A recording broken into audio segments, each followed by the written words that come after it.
All right. You picked six new teams to make the playoffs this year. Yeah. A few of which were pretty surprising and would force out some favorites. Yep. Who is going to be the biggest surprise this year, in your opinion? All right, so the six teams I have. So leave this tweet up for a moment if you could. So this is one of the things the media screws up every year. Every single year of my life, at least that I can, even the last, call it 30 years, there have been at least four new playoff teams in the NFL. Okay? Most years there are five or six.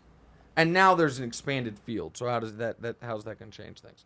So the tweet's got even though I fixed a previous tweet, it's still got a misprint in it, but that's all right. I call six teams and five teams. I have six teams from last year that made the playoffs out. Titans out, Patriots, Raiders, Steelers out. So that's four in the AFC. Cowboys and Cardinals out. So who takes their spot? The Colts win the AFC South in place of the Titans.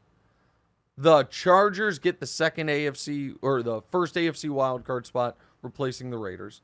The Ravens might win that division. They'll replace the Steelers, even though the Steelers didn't win the division. The Vikings, I think, in a weaker NFC can make it. And then there's the two surprising ones, the Jags and the Panthers. So those were two terrible teams last year. I think the Jags would be the biggest surprise to people, but I want to talk about my case for both the Jags and the Panthers right now.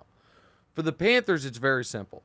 They had the worst quarterback situation in football last year. It was Sam Darnold, Cam Newton, and P.J. Washington. They now have Baker. Now, is Baker a star? No.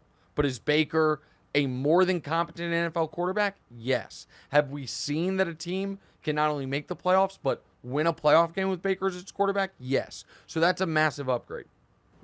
Okay. I am hoping Christian McCaffrey can stay healthy. If he does, he's inarguably one of the three most valuable running backs in football and arguably the best.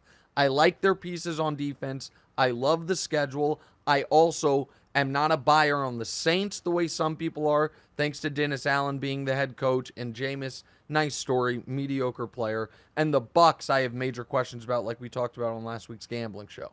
So the schedule, and you get Atlanta in that division. Schedule not that tough. Good defense. Huge upgrade at quarterback. Weaker conference. Could I see Carolina going 9-8 and getting into the playoffs? I could. Now to Jacksonville. I think Trevor Lawrence is going to be a superstar. Right. If I'm right about that, this is the year he starts to show that. Now, they overpaid at wide receiver, okay? Christian Kirk, they way overpaid. They have Zay Jones. They have Marvin Jones. With that said, he now has legitimate weapons. He also, at running back, they drafted Trevor Lawrence number 1 last year. Then they drafted in the second round Travis Etienne, his running back from Clemson. Etienne got hurt before the season started. They never got to play together last year. So they have that on offense. They upgraded the offensive line somewhat by adding Scherf from Washington.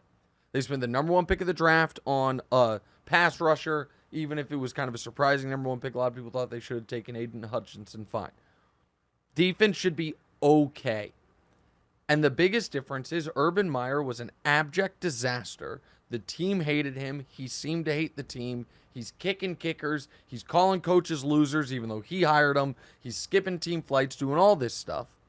And by the way, let's not that's my opinion. That's a podcast exclusive for our wonderful social folks. Let's not blast out my that take there, but it is what it is. It's the truth.